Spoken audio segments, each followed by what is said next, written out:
Prečo má začiatok vždy koniec? A prečo každý oheň páli?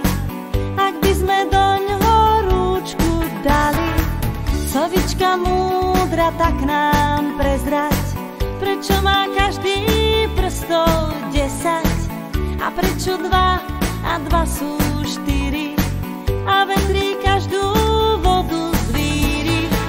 Sovička múdra tížko sedí a maluje si obrázky. Odpovede nám prosím prezrať na všetky naše otázky.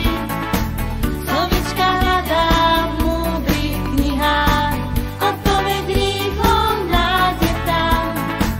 Ak chce vedieť niečo nové, rád sa v nich dočíta.